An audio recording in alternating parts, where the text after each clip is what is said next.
السلام علیکم ورحمۃ اللہ وبرکاتہ۔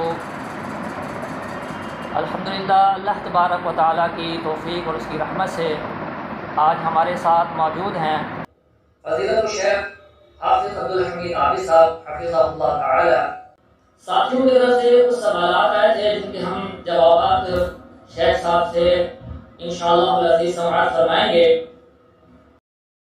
شیخ صاحب، پہلا سوال یہ ہے کہ کیا قبرستان میں قرآن مجید پڑھنا جائز ہے؟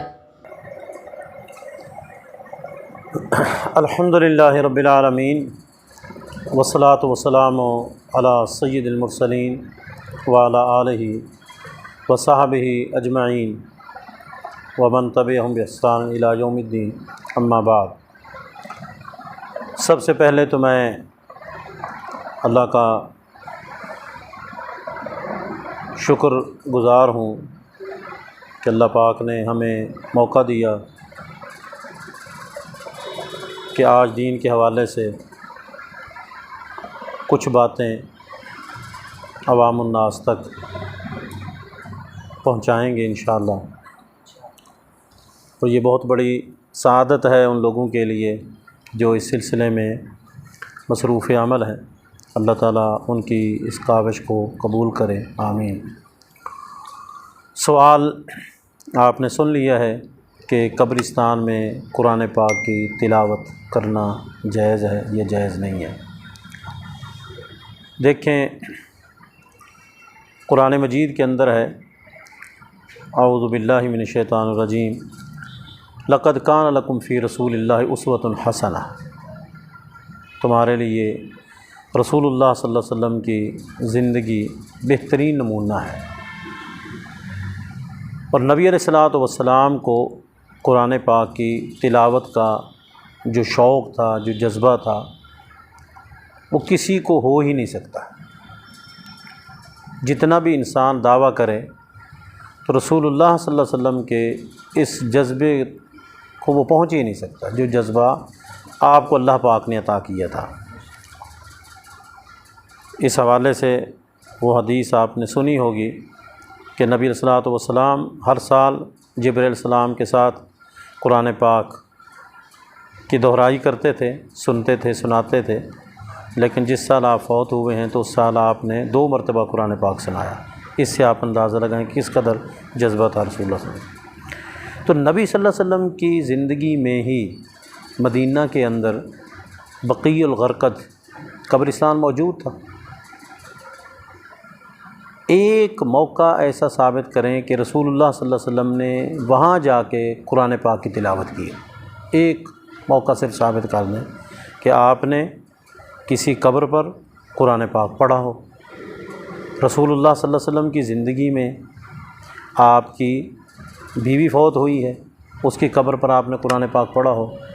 رسول اللہ صلی اللہ علیہ وسلم کی زندگی میں آپ کے رشتہ دار فوت ہوئے ہیں، کسی کی قبر پر آپ کے صحابہ کرام فوت ہوئے ہیں، کسی کی قبر پر آپ نے پڑھا ہو، تو ہمارے لیے وہ حجت ہوگا۔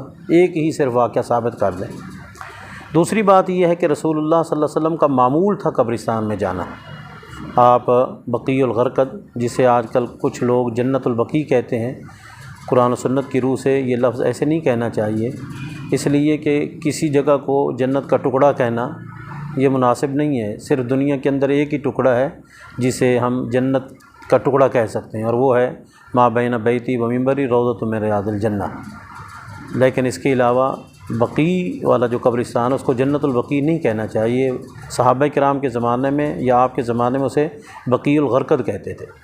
تو نبی صلی اللہ علیہ وسلم اس بقیع کے قبرستان میں جاتے تھے، وقتاً فوقتاً جاتے تھے۔ کبھی بھی آپ نے قرآن پاک وہاں جا کے نہیں پڑھا، بلکہ رسول اللہ صلی اللہ علیہ وسلم کے ایک حدیث آپ کا فرمان ہے کہ اپنے گھروں کو قبرستان نہ بناؤ، لا تجعلوا بیوتکم، اپنے گھروں کو قبرستان نہ بناؤ۔ اور آپ نے فرمایا گھروں کے اندر قرآن پاک پڑھو۔ اگر ہم گھر کے اندر قرآن پاک نہیں پڑھیں گے تو وہ قبرستان ہے، اگر گھر میں قرآن پاک پڑھ لیں گے تو وہ قبرستان نہیں ہے۔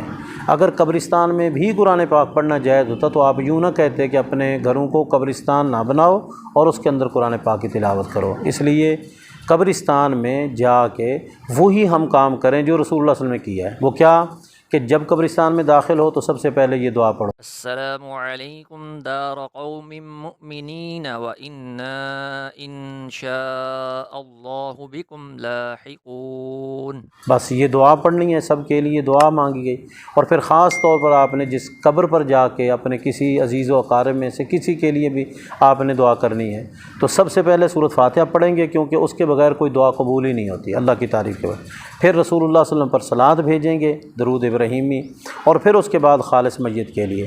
تو یہ سورۃ فاتحہ جو پڑھنا ہے یہ قرآن کو مطلب ہے، یہ نہیں ہے کہ ہم قرآن پاک کی وہاں تلاوت کر رہے ہیں، بلکہ یہ تو اللہ کی تعریف ہے کہ نماز میں پڑھنا ضروری ہے، اور جب بھی کوئی انسان دعا کرے تو اللہ کی تعریف اور سب سے خوبصورت تعریف وہ فاتحہ ہے۔ تو فاتحہ پڑھنی ہے، درود ابراہیمی پڑھنا ہے، پھر اس کے بعد میت کے لیے دعا۔ تو قرآن و سنت کی روح سے قبرستان میں تلاوت کرنا جائز نہیں۔ آج کل ہمارے دور میں بہت ساری بدعات کا وہ ارتکاب کیا جا رہا ہے، قبر کھود کے سب سے پہلے وہاں قرآن پاک اندر پڑھا جاتا ہے، غلط ہے۔ اسی طرح جب کوئی فوت ہو جاتا ہے تو مساجد و مدارس میں بچوں کو لے جا کے قبر کے اوپر بٹھا کے وہاں قرآن پڑھا جاتا ہے۔ اگر یہ عمل باعث اجر و ثواب اور نیکی ہوتا تو سب سے پہلے رسول اللہ صلی اللہ علیہ وسلم خود کرتے، آپ کے صحابہ کرام کرتے۔ حضرت ابوبکر صدیق رضی اللہ تعالیٰ عنہ کا مکمل دور خلافت ہے، ایک مرتبہ بھی کوئی شخص یہ ثابت نہیں کر سکتا کہ ابوبکر صدیق رضی اللہ تعالیٰ عنہ بقیع کے اندر جا کے کوئی قرآن پاک کی تلاوت کی ہو۔ حضرت عمر رضی اللہ تعالیٰ عنہ، حضرت عثمان رضی اللہ تعالیٰ عنہ، حضرت علی رضی اللہ تعالیٰ عنہ، عشرہ مبشرہ، کوئی صحابی، کوئی تابعی، کوئی تبع تابعی، کسی سے بھی یہ بات ثابت نہیں ہو سکتی کہ کسی نے قبر کے اوپر قرآن پاک کی تلاوت کی ہو۔ اللہ ہمیں سنت کے مطابق عمل کرنے کی توفیق عطا فرمائے، آمین۔ آمین۔ جزاک اللہ، اللہ تبارک و تعالیٰ شیخ کے علم و عمل میں برکتیں عطا فرمائے۔ آمین۔ آپ کا بھی اگر کوئی سوال ہے تو آپ ہمارے اس واٹس ایپ نمبر پہ بھی پوچھ سکتے ہیں، اور کمنٹس میں سوال کر کے بھی پوچھ سکتے ہیں۔